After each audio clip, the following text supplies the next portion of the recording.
like when a conversation is really difficult, it makes me even more like wanting to understand it and go into it. What a male thing to do. You misogynist, male, chauvinist pig.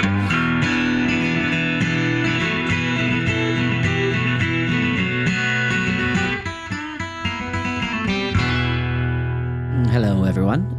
Just Vaden here today. Ben is just not fulfilling his responsibilities as co-host, unfortunately. But yeah, so we are releasing a bonus episode that originally was going to appear on the Patreon feed only. But when we listened back to it, thought that there was enough material here to warrant putting it on the public feed. So that's why we're kind of breaking with the standard format. So yeah, if you like what we're doing over at Increments, please consider signing up to be a Patreon. It helps us out a lot with Discord hosting fees and podcast hosting fees and our obviously obscene drinking habit as well. And you get early access to episodes. You get obviously the extra episodes on the Patreon feed about random subjects that typically won't make it on to the main feed. And in addition, we're planning on doing more like shareable content and even considering videos and that kind of stuff. So all that is coming in the pipeline. And if you don't want to support us directly, that's cool. That's something you have to live with. But consider sharing. So sharing it widely really helps us out as much as you can do to help grow the audience. That would be amazing. So you can check us out on Instagram, which is a project we're just getting started now, at incrementspod, Twitter at incrementspod, and YouTube at incrementspodcast, although I think that's going to be changing pretty shortly to incrementspod as well. But yeah, let's have no more of this ado and get into the meek and mild, gentle and lovely subject of the patriarchy. See you on the other side.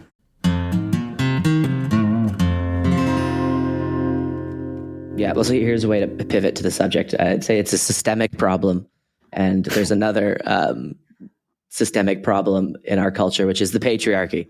How was that? How was that? Patriarchy. How was that as a pivot? How was that as a pivot? that was good. Slide right in. Yeah. So I chose this subject, and we're paywalling it because it's obviously quite a hot button issue. But let me monologue a little bit and try to set it up for you. This is the patriarchy. Because I hear you defend it.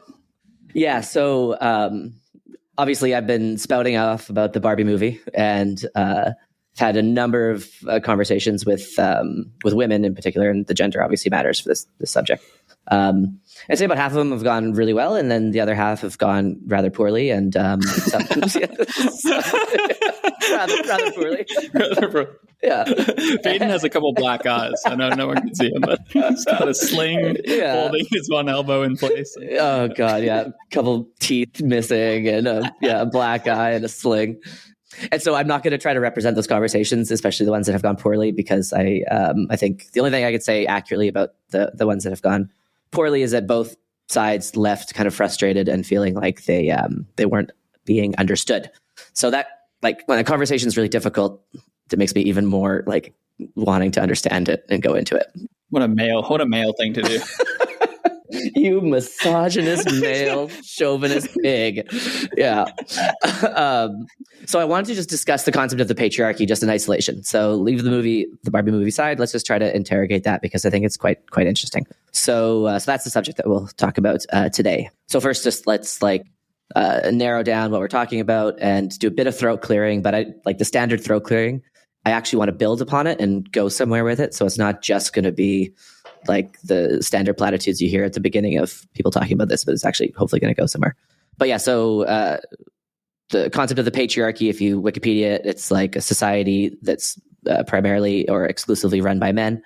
And there's all sorts of societies, both within history and across the world, that we would have no problem describing as a patriarchy. So it's not controversial to say that like Afghanistan under the Taliban or Saudi Arabia or Sharia law is a patriarchy. I think we all totally understand what that means. Also, it's not controversial to say that Western civilization in the past was a patriarchy. You just have to look at Mad Men era to be convinced of that and everything that preceded that. But the Barbie movie and in popular culture, people want to describe like California in 2023 as a patriarchy. And that's where things get quite interesting. And so I just want to try to tease out that notion. So that's kind of the initial setup, but is there anything you want to say before I start trying to tease out some aspects of that in a bit more detail? No, long live the patriarchy. That's all I have to say. As a beneficiary of the patriarchy. As an unbiased witness to these events, I would say this is working out pretty well.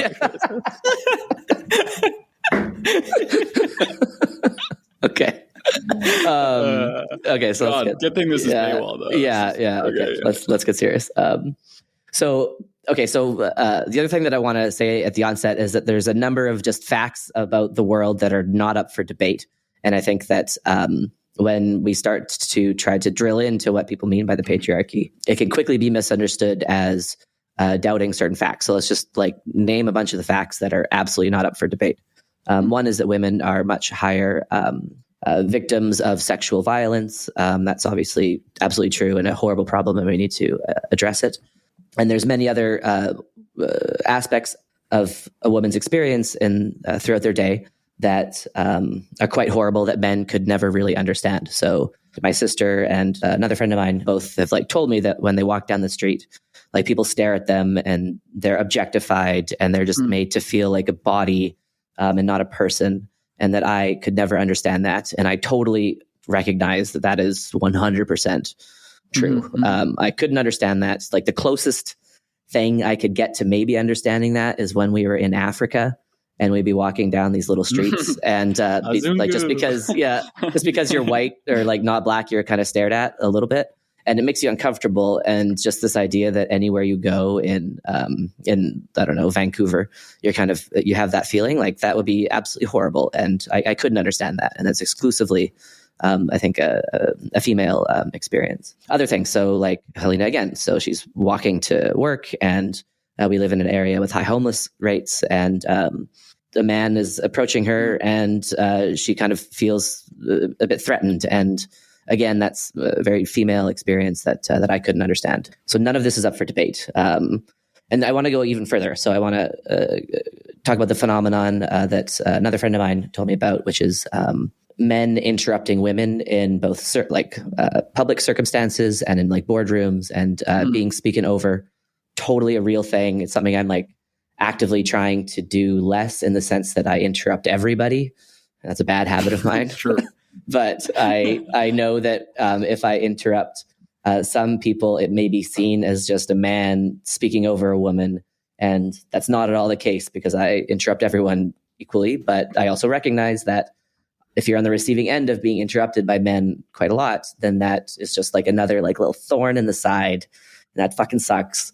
And again, trying to address that. So that's not up for debate either. When you say it's not up for debate, you just mean it's not up for debate by you, or reasonable people agree, or what do you mean by that? So what I mean is I'm eventually going to challenge some aspects of the patriarchy, but I think that can be misunderstood as saying that these things don't exist or these things don't happen.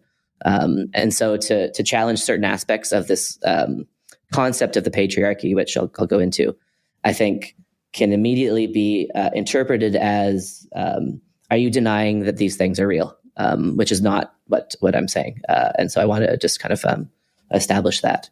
Another big one is the Me Too movement. And that was made quite vivid for me just watching the show, The Morning Show with Jennifer Aniston and Reese Witherspoon. And it was kind of focused around that subject. And the last couple episodes are just brutal. And you just see how absolutely horrible it was for many women working in the entertainment industry in particular, being preyed upon by powerful men who used their authority and their power and their status to basically rape women. And it was unbelievably horrible. And again, not denying any of that. Okay.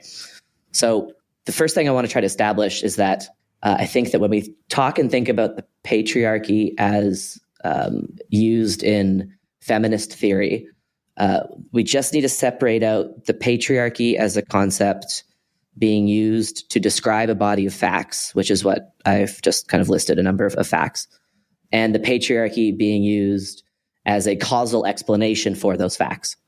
So those are two separate things that I think are often not acknowledged as being very different usages of that term. The reason this why, is, okay, yeah, no, yeah, go ahead. Yeah, I was just going to say this has a lot of parallels with Thomas Sowell's book Discrimination versus Disparities, where he basically blames a lot of left-leaning folks, or rather, he blames a certain style of reasoning that looks at disparities and assumes that the disparities were automatically brought about by discrimination, instead of possibly a whole host of other factors, including just luck, chance, culture, a variety of others, choices, human agency, all these kind of things. So anyway, this is just your opening soliloquy is reminding me of it's nicely parallel to his point there.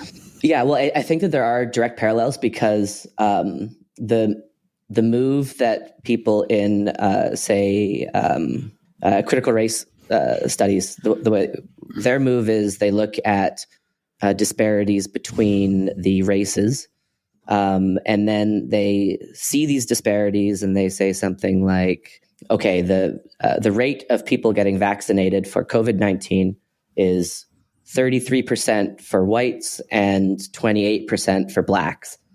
I'm making up these numbers, obviously, but that's a 5% difference, and that 5% is evidence of systemic racism. So exactly.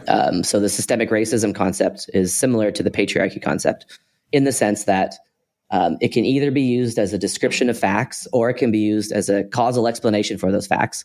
Mm-hmm. But that is the first thing we need to acknowledge about that concept. And then the second thing is, I want to attack pretty strongly the causal explanation half of the patriarchy concept.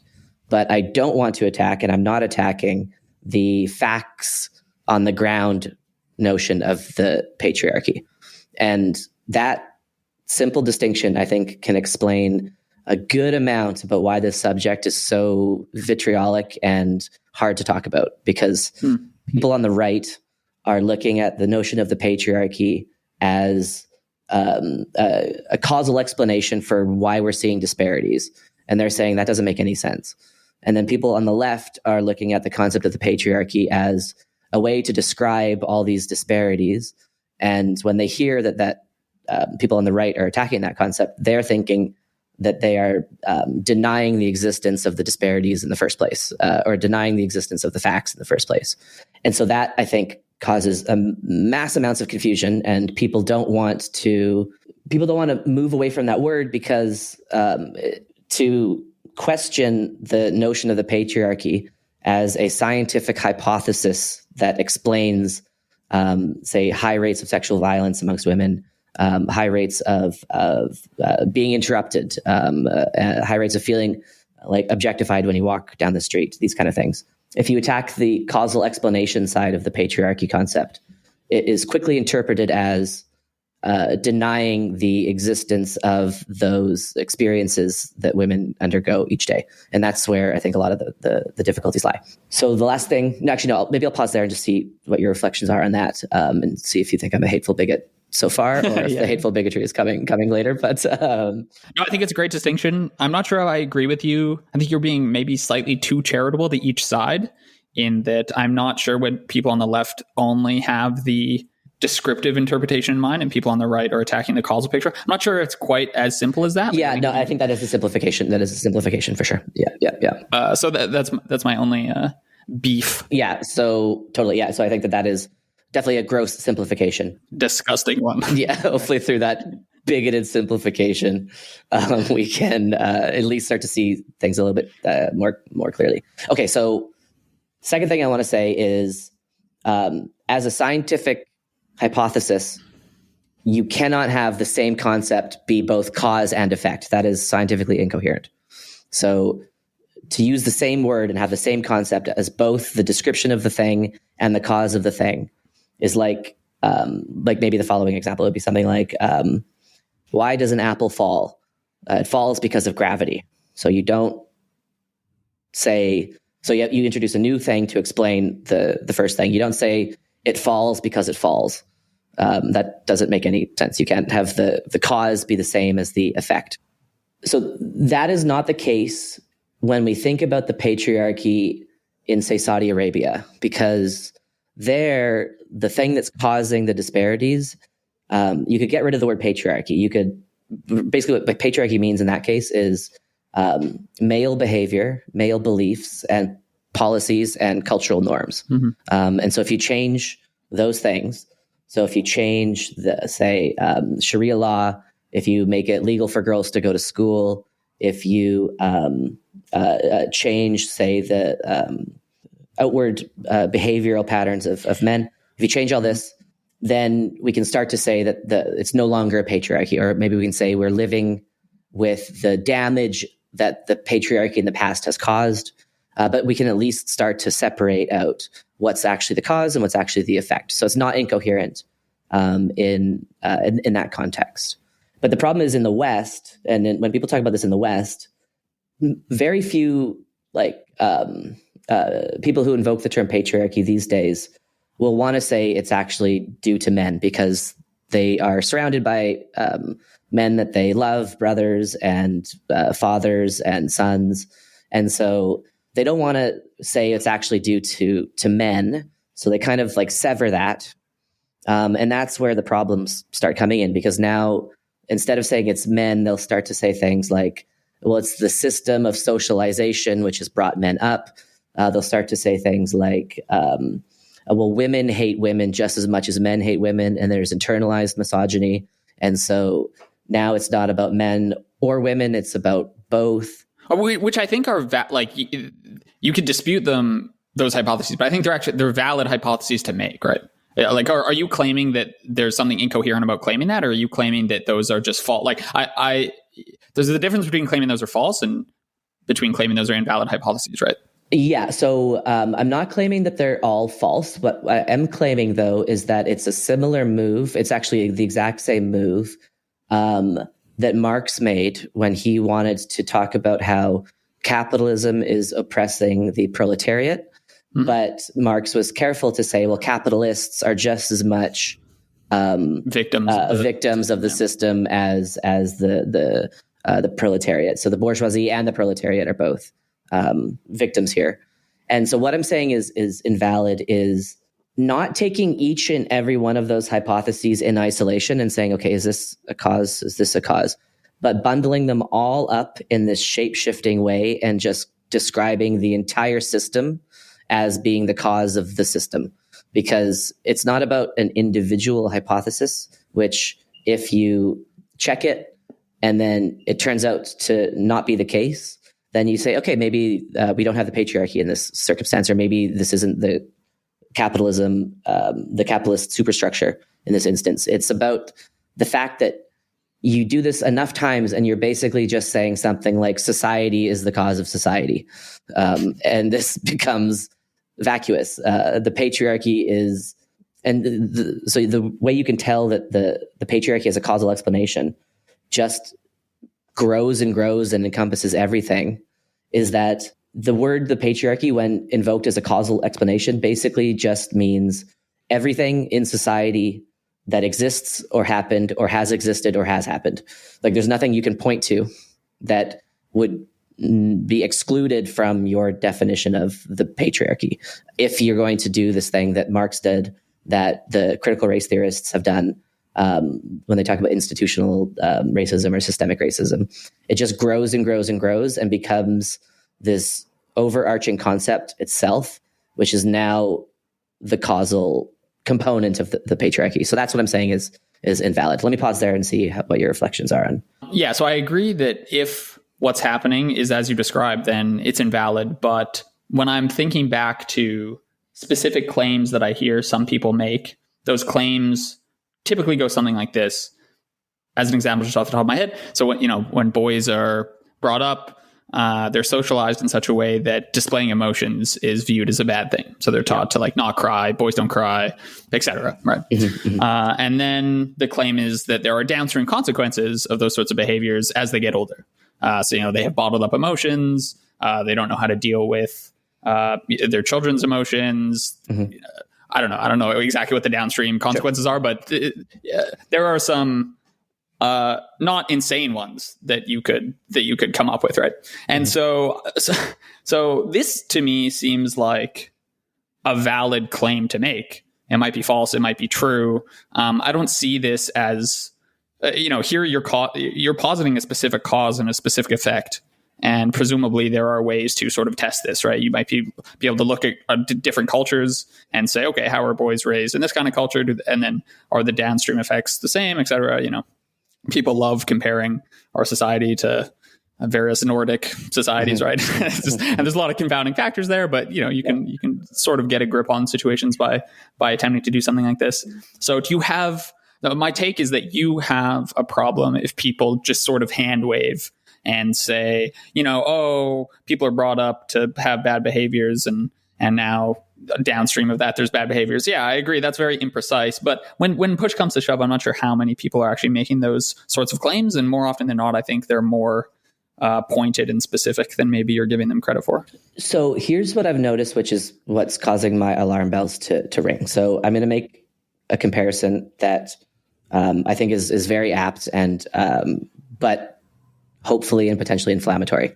I think that the way that the concept has been is currently used in culture is similar to the notion of the devil. And what I mean by that is so let's rewind 500 years. So where people actually believe in the devil.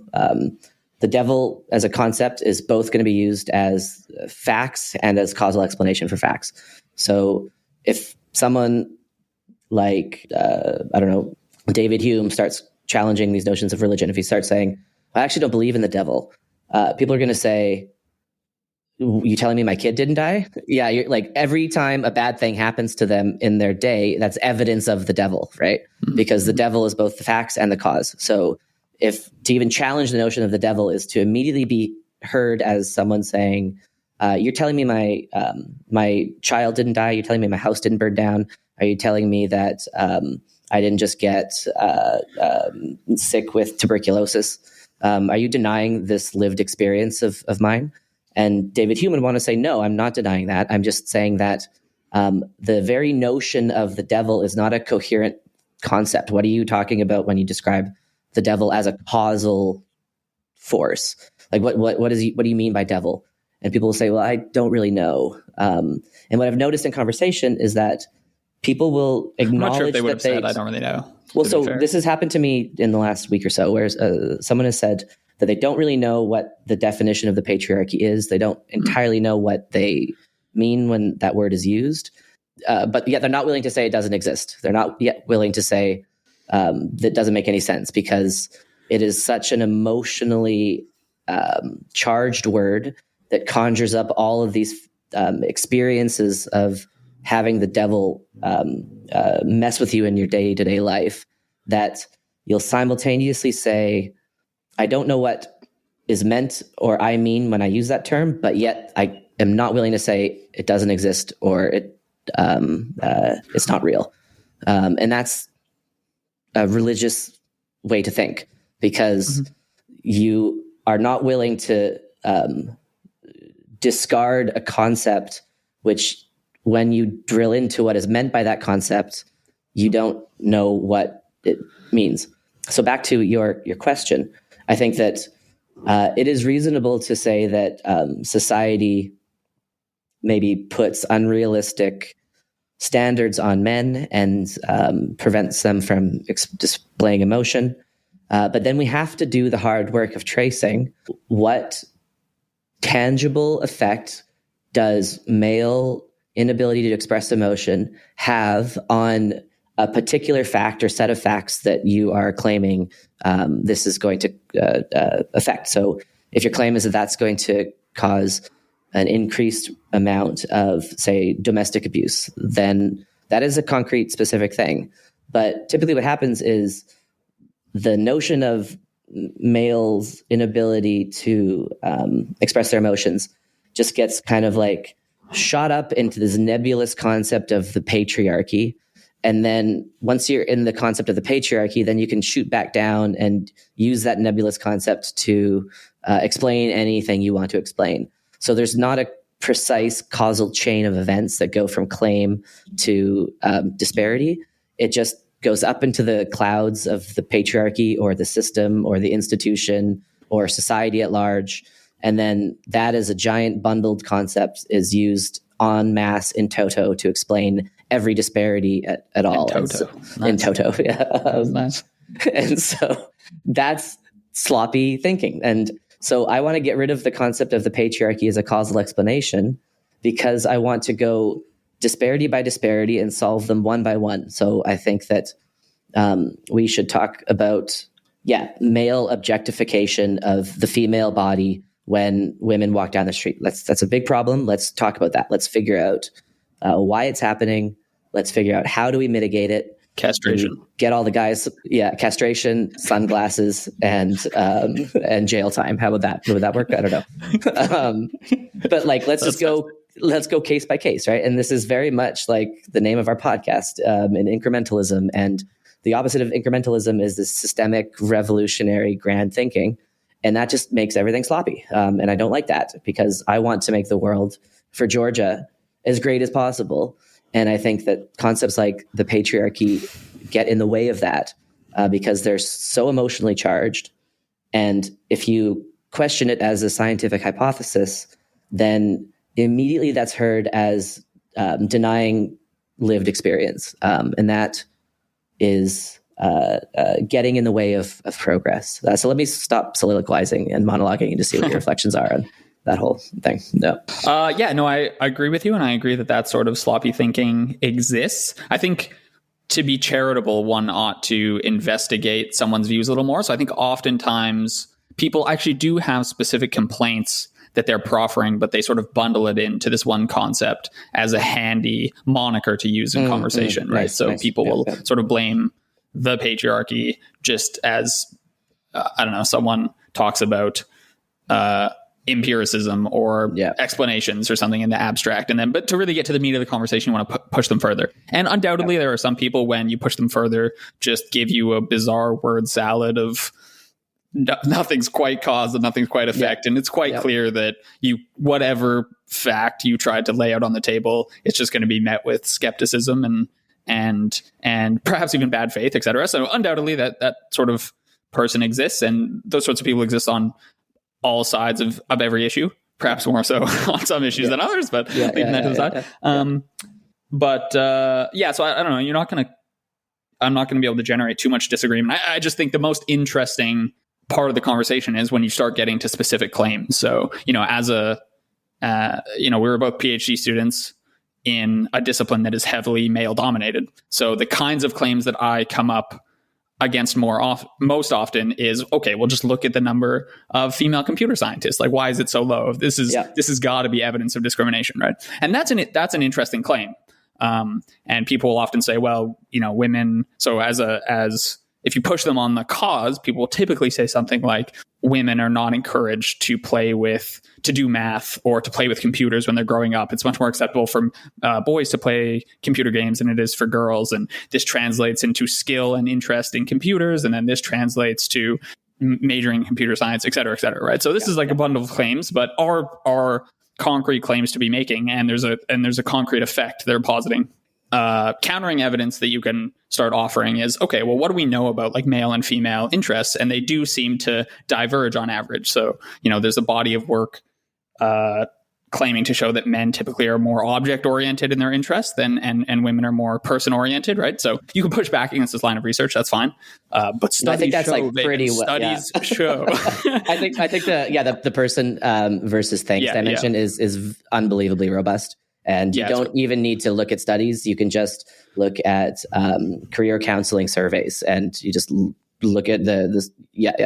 But I'm just saying there's an interesting claim to be investigated there, and it's not above criticism, right? There are respectable people who criticize that sort of body work. And anyway, so my point is that there are claims that you can make on both sides, and there are different explanations you can proffer as to why the facts on the ground of who exactly is entering computer science PhD programs look different.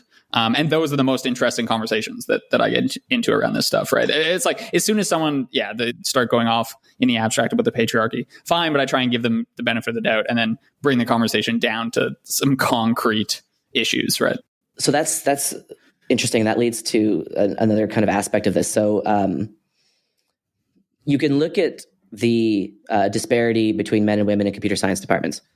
You can also look at the disparity between men and women in law school and in veterinary school, which I think is... Or just in university overall, right? It's like 70% women at this point. Yeah. So why is it illegitimate when men's rights activists look at a bunch of disparities and they say things like the number of women graduating from high school and going to university is much higher than the number of men. The number of men who die in battle compared to women is much higher.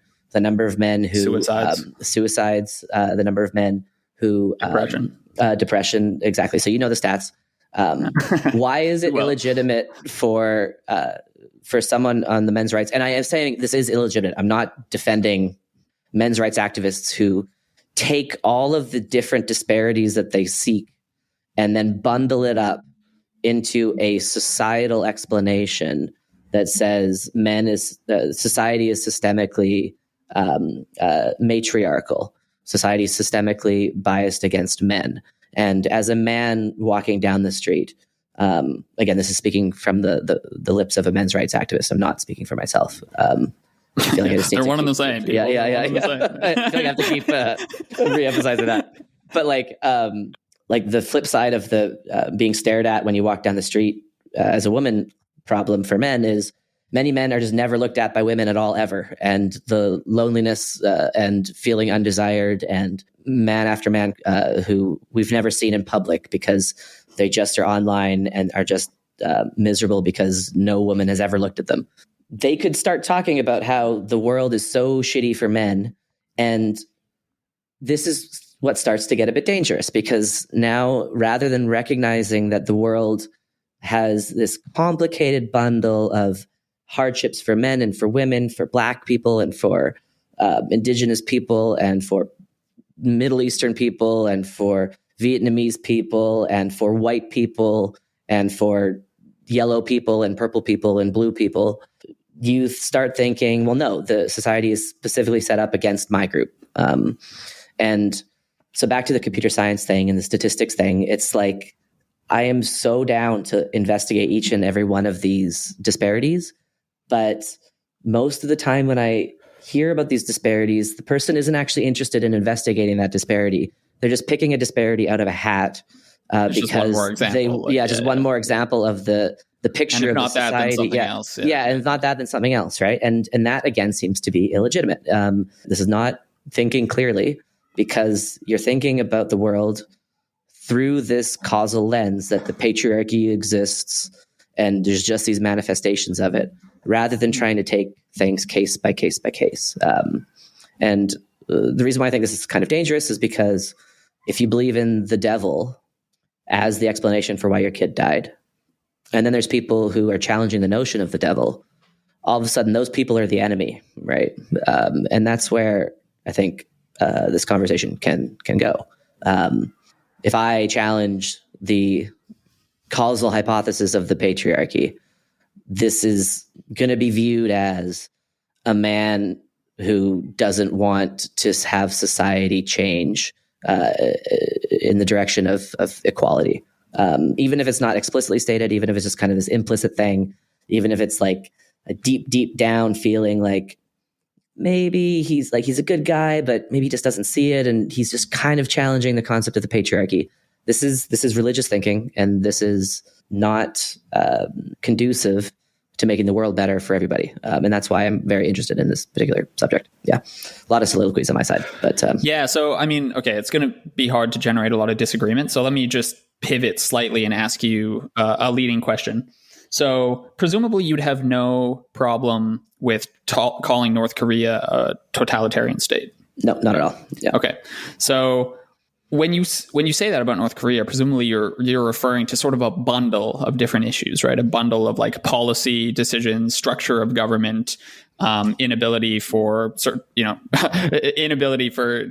democratic norms to take hold, elections, et cetera, et cetera. Well, it's pretty obvious that we're talking about like a communist ideology that's mutated into something far beyond communism. But yeah, you can point to the ideology. But yes, continue with what you're saying. Yeah. So I imagine someone saying, "Look, it's useful to have these sort of shorthands to refer to societies that are largely dominated by certain ideas, right? And those ideas get instantiated socially, politically, judicially, etc.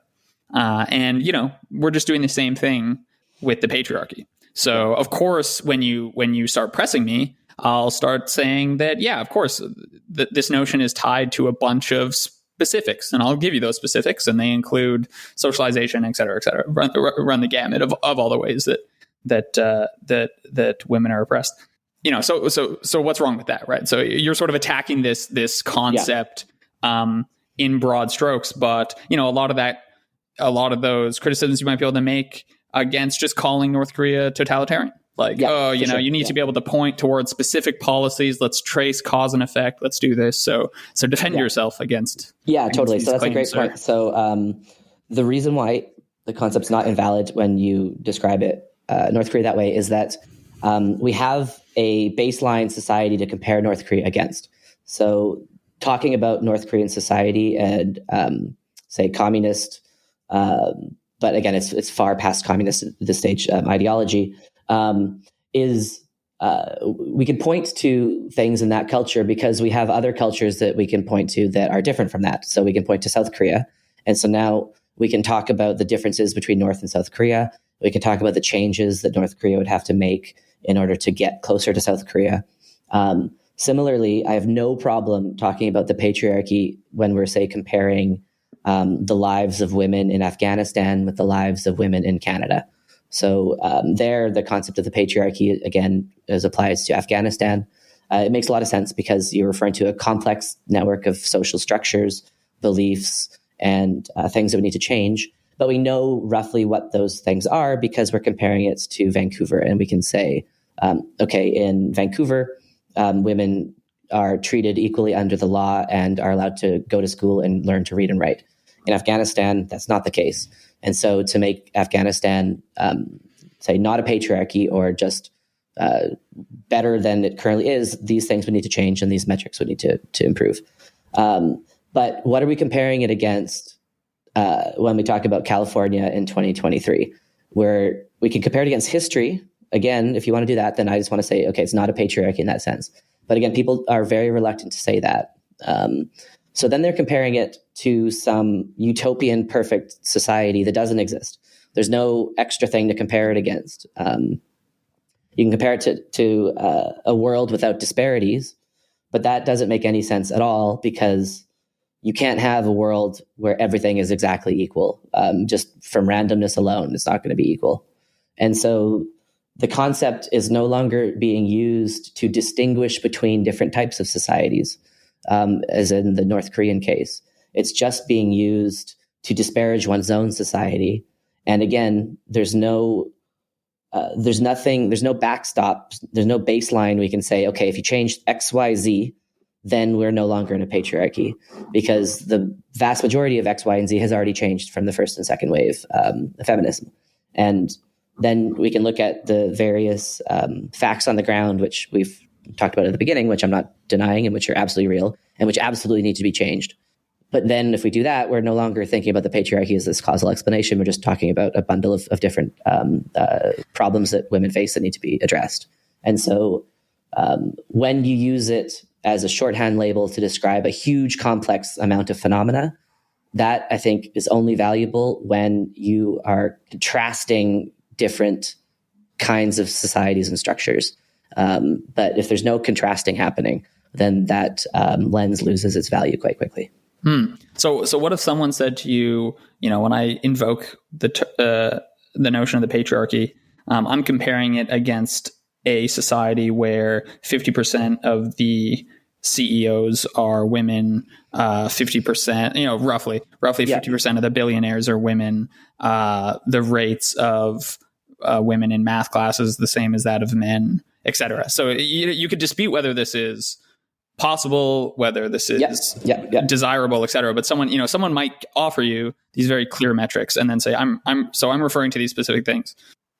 What's your reaction? So if someone says that, that's great. Then I would say, okay, so you're just is pissed off about more women going to university than men, right? Because if you want 50-50, then having 60-40 in favor of women should be just as much evidence of not having this equal society as the opposite, right? So if you want 50-50 parity across all dimensions, then one, I think that's just not possible. It's been tried in many different places. So like Israeli kibbutzes, and you can just read Steven Pinker's Blank Slate to get more information on that. So one, I just don't think it's possible. I don't think it's desirable. I don't think you want half of your petroleum engineers and your roofers and your bricklayers to be women for the sole reason that most women don't want to do that. So I don't think that's a better or more equitable society. I think you're actually going to be forcing women to do stuff that they don't want to do. So if someone says that, I just say, okay, great. So you should probably quit your job and go into bricklaying if you really want to fix the disparity. And so I don't think that, one, that's something people actually want. I think it's maybe just like a debate point. I don't think it's what people want. I don't think it's actually achievable. And I think it would not be a just society. And whenever we get that kind of thing, people just move on. So Trudeau intentionally set up his cabinet so there's 50% women, right? Okay, so does anyone who wants 50-50 parity in the government, do they see that and think, great, patriarchy is now ended? No, no one thinks that, because this is a religious concept. It's like saying about the devil, that you're not going to get rid of the concept of the devil until bad things in the world stop happening. And if I try to disprove the concept of the devil, you are immediately going to see red, because you're going to think that I'm denying the bad things that have happened in your life. And if I show that one of the bad things that you thought was a bad thing isn't actually bad, so maybe there's not evidence of the devil in that particular circumstance. Maybe if you think that evidence of the devil is that the cabinet of Trudeau's cabinet is like 90% men and 10% women, and then you look at the cabinet and you think, oh shit, okay, it's actually 50-50. You don't think, okay, well, maybe the devil doesn't exist anymore. You just move to another bad thing, and you just the devil is shifted to a new location. Yeah, okay, I agree with all this, but you've changed the subject slightly, right? So before you were saying that you can only invoke a term if there's something to like compare it against, some other society against which to compare it, right? Some no. Sorry. Just to clarify. So no, you were asking, why is it valid when North Korea is described as totalitarian? And I'm saying that is a situation where a simple word can be useful because it distinguishes. But now I'm going back to my original critique, which is the cause and effect thing. And then you were saying that the way that make that valid here is to compare it to a utopian 50-50 world. And then my critique is different. It's just, I don't think that people actually want that world. And so that's fine. But what do you think about invoking the term patriarchy with respect to that world? So you can argue that actually this isn't desirable. But if someone is strident that it is desirable and we should work our way towards that world, then are you fine with them invoking this notion of the patriarchy? I'm just trying to understand exactly when you're okay with labeling entire societies as X and when you're not. Yeah. Well, so I can give examples, but that specific example, so am I okay with it is one thing, and is it coherent is another thing. Exactly. Am I okay with it? No, because I think that the concept that they're trying to move towards, a non-patriarchal world under their definition, would be a horrible world. So that isn't a society I want to get to, because that's a society where women are forced to work in places that they don't want to work. But that could just be because socialization. Come on, bro. Yeah, they might all want to be bricklayers at heart. You fucking.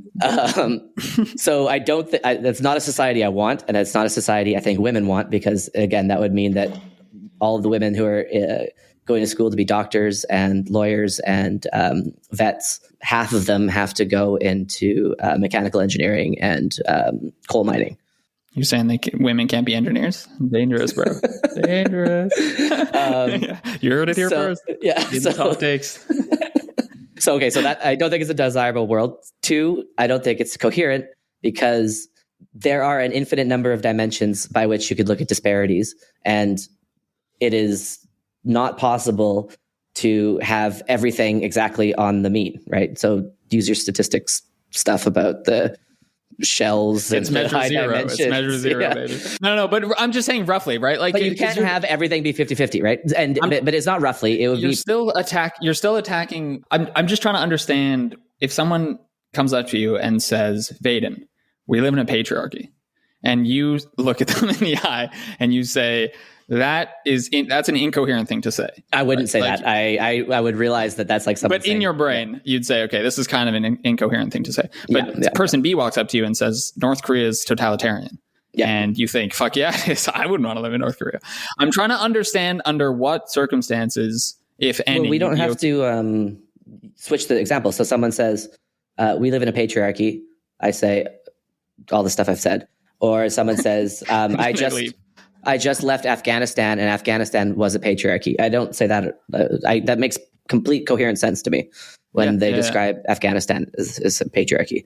So can I answer that question, why it's coherent when you describe Afghanistan, or is that not exactly what you're trying to get at? Because I feel like switching to North Korea is an unnecessary switch when we can just use Afghanistan as an example. I mean, I think, okay, well, part of what's going on is like, I agree with you so much that I'm just trying to find niche areas of disagreement. But my feeling is that you're playing some sort of weird linguistic...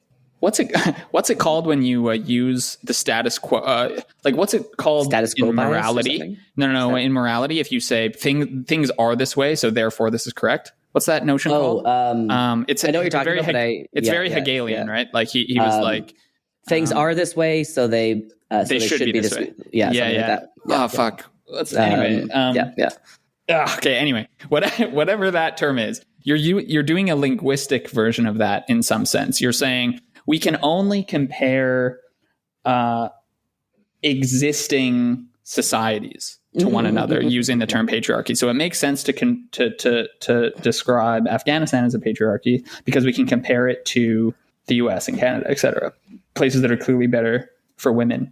But yet, if we want to label US or Canada as a patriarchy, this is impossible because they're sort of on the frontier of women's rights. And so there's nothing to actually compare it against. And I'm saying that's a weird move to make, right? It seems like you should allow someone to say, oh, no, here are the standards by which I'm judging a society to be patriarchal. You can dispute those standards and you've done so well. So leave that aside. But it's coherent for someone to just give you other standards and say that by these standards, the US and Canada is a patriarchy. Yeah. So, and as an example of those standards, I'm using the approximately 50-50 thing.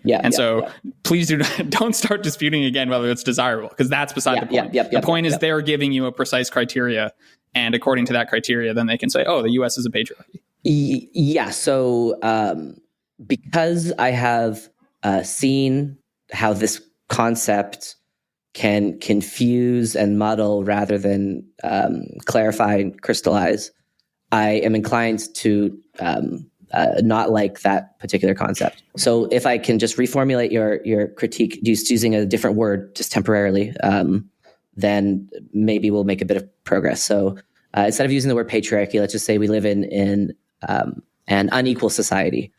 And then you say, well, so then I challenge you and I say, well, unequal by what standard? By some utopian standard? And you say, no. Unequal by the standard of 50-50 parity across every single dimension. And then I think your challenge to me is that incoherent, is for someone to say that. And I would say, no, that's not. I think it's not desirable, but I don't think it's incoherent. So yes, I will acknowledge that if the patriarchy only had that usage and it wasn't accreted with all these other problems to it, it wouldn't be incoherent to define the patriarchy as anything less than 50-50 parity across every single dimension that we look at. I could see that being a coherent definition, but that's just not the way that it's actually used very much in practice. So let me just acknowledge and just give you what you want, that you can make something coherent by defining it against this abstract ideal. But importantly, against a society that doesn't exist, right? I was just complaining that you seem to be only allowing comparisons to societies that exist. No, it's not that I'm only allowing comparisons between societies that exist. It's that's where I clearly see its most useful. Yeah, sure. Yeah. So, I'm not saying that you can't use the concepts that way. I am saying that when the concept makes the most amount of sense to me, when I don't have any of these philosophical complaints, is when we're just using that word as a shorthand to distinguish between existent societies. Then I have no problem whatsoever. And that's where the word all of a sudden fills up with meaning and is totally useful. And I would use it unapologetically because that is just a useful way to describe differences. And so Words, almost by definition, are used to distinguish, right? You have to distinguish between things using language. So when there's a clear pairs of societies, North Korea, South Korea, broad general word it has a lot of value because you're distinguishing between two things. But when you're not distinguishing between things that exist, when you're only distinguishing between something that exists now and some abstract ideal, then it starts to lose its value. It maybe has a bit of value, but then all these other problems overtake it. And so I agree that it's not incoherent. It's just has all these other problems. It's problematic. It's problematic, as the Buffarians would say. So that's my basically the stuff I want to say about the patriarchy as like a concept. I guess the second thing I want to say about this idea is the reason why I think the comparison to the devil is apt is that no matter how much you talk about the concept being separate from the facts that you're saying aren't up for dispute, how the concept when used as a causal explanation doesn't make sense, how if you try to ask 10 people what they actually mean by the patriarchy, you're going to get 10 different definitions. Same with the devil. How you don't really even know what you mean when you say that word. People agree, they'll agree, but they still will be reluctant to say it doesn't exist. They won't just say that I'm just going to do away with that concept. It doesn't exist because it's just, it's incoherent, so it can't exist. Something that's incoherent can't exist by definition. They won't say it. They can't say it. It's impossible for them to say it. And that is where the religious dimension of this kind of comes in for me, because that's exactly analogous to talking about God or the devil. You'll say, well, what do you mean by God? And you can eventually get people to say that they don't really know, but they won't say he doesn't exist. And that is so perplexing to me. But I guess it's kind of not, because it's not like there's something uniquely crazy about religious people. It's that this is just a common thing that happens, and it just keeps reappearing. This is what John McWhorter talks a lot about in his book, Woke Racism. But just the religious parallels are just so clear to me over the last couple months when I've been talking to this with various people. And I guess I just want to see what your thoughts are there. If you agree, if you disagree, if you think it's too strong, that kind of thing. Yeah, I think maybe I'd put a different lens on it, and that's more one of just social desirability bias, maybe. So people are loath to throw away the concept or in conversation to say it doesn't exist, because as soon as you say that, then you return to exactly what you wanted to avoid at the beginning of the conversation, which is you get attacked for not believing that women face any sort of unfair treatment in any dimension of their life, right? And so you get this you find yourself in this weird situation where, you want to differentiate all the different causes and exactly what's going on in all these different areas. But to walk out on the street and just shout, the patriarchy doesn't exist, for a lot of people, that would imply that just as a bundle of facts in terms of disparate treatment of women in certain domains, that doesn't exist. Exactly. Yeah. And so it's not entire. So I'm not sure if the religious comparison. So I mean, there is an interesting comparison. I think that's even I'll more. Grant you that. Yeah. Well, that's why it was so hard to say that the devil doesn't exist, right? Because you don't want to be the first one to say that. That's exactly why it was so sticky. No. I'm saying something else. I'm saying because the concept is so okay. So historically, I don't think this is true, but maybe let me try and draw the following analogy. Let's say the devil was. Well, I mean, in some sense, it obviously is, right? Tied up with the notion of good and evil, right? And so let's say for a lot of people, saying that the devil doesn't exist implied that there's no such thing as good or evil. Just anything goes, right? As soon as, because the devil sort of represents evil. And so as soon as you say, wait, does this devil thing actually exist? In the minds of a lot of people, that might be implying that fuck it, anything goes. God doesn't exist, and it's all just nihilism all the way down, right? Yeah. So if you ask a good faith person, does the devil exist? It makes sense for them to pause for a second and say, okay, in some sense, yes, it's true that the devil doesn't exist, but in some senses, no, because when they say in some senses no, what they're trying to do is reassure people that good and evil still exists. You can throw out the concept of the devil without getting rid of the concept of good and evil, right? Just as I think you want to throw out the concept of the patriarchy without getting rid of the fact that, of course, in different various areas, there's disparate treatment. But just insofar as those concepts of disparate treatment and patriarchy are linked, in people's heads, it's going to be hard for someone to utter a full-throated castration of the term, right? And and that's more just they don't want to be misunderstood by people. Totally. Right. So you can say that they have a religious attachment, but I think it's more out of they're just being careful about, because the concept is so tied to these various things for various people. They're just being careful about how they speak, right? And like what they want, how they want people to apply things about their views. Yeah. I think if it was being careful about how they speak, I would have less of a problem with it. I think more often than not, it's that they don't speak and they don't say anything. They don't challenge it. They just accept it. And why are we talking about this in the first place? It's because the concept of the patriarchy in the Barbie movie, which is like everyone has seen it, is just completely taken for granted. Applause lines. Everyone just cheers when jokes about the patriarchy are made.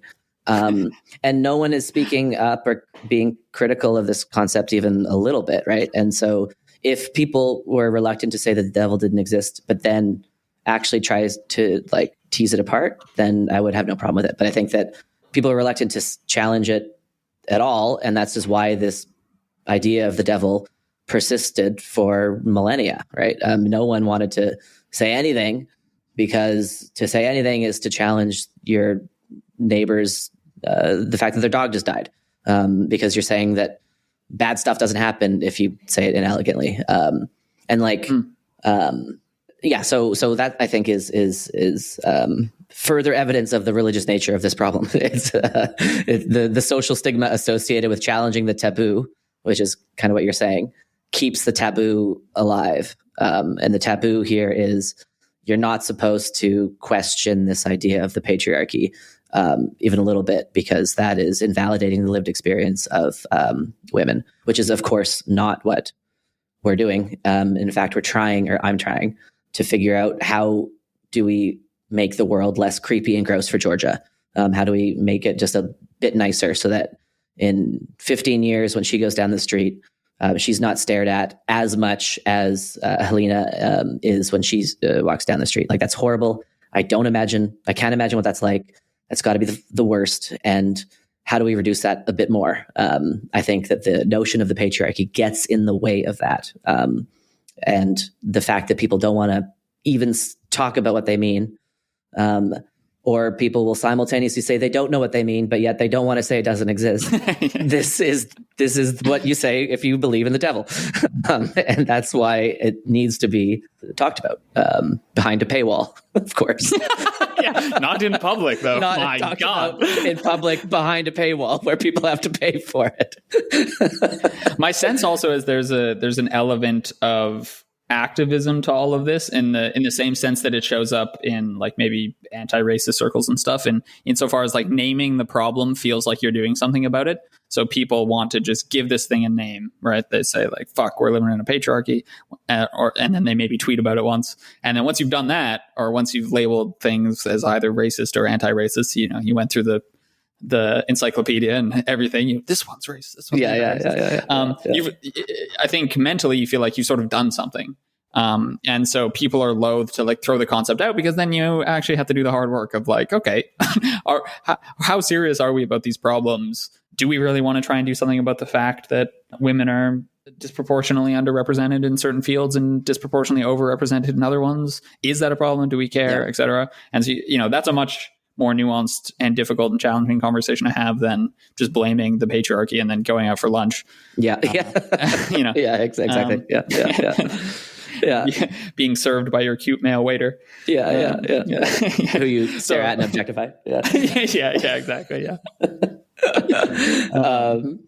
Well, okay. So I feel like we made progress in the sense that, well, I don't know if we did. I basically agree with you. So, Here's why, like, anytime I have a debate that goes wrong, which still happens, well, of course it still happens, but happens less frequently than it did in my 20s, but still happens. My first move is, okay, I got to just talk to Ben.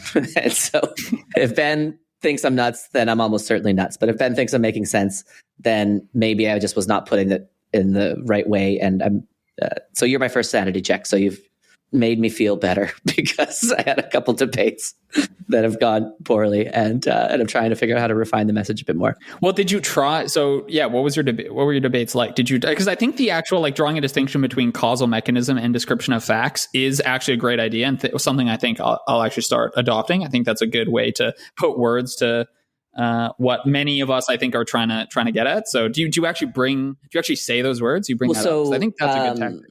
Yeah, so that is something that I've thought about just in the last day or two to try to refine what I'm saying. I don't want to go into the debates because some of the people who I was talking to are listening to this, and we both left feeling like the other side wasn't hearing their perspective. So if I try to characterize what I thought throughout that, I just feel like I'll be misrepresenting my conversation partner, and I don't want to do that. So, but the causal mechanism and description of facts thing, that's new in the last 48 hours as a way to try to like figure out how to put this in the most clear way.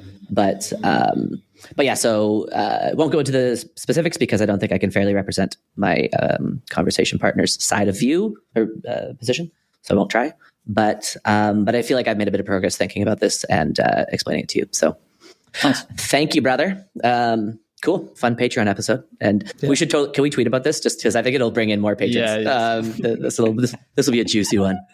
Bring them in, baby. Yeah. Support the patriarchy. Yeah. Support us on Patreon for more patriarchal content, baby. Yeah. Oh, exactly. Yeah. Fund the patriarchy directly. Yeah. All right, man. Well, this is great. And chat with you next week. Hope to. Peace. Bye.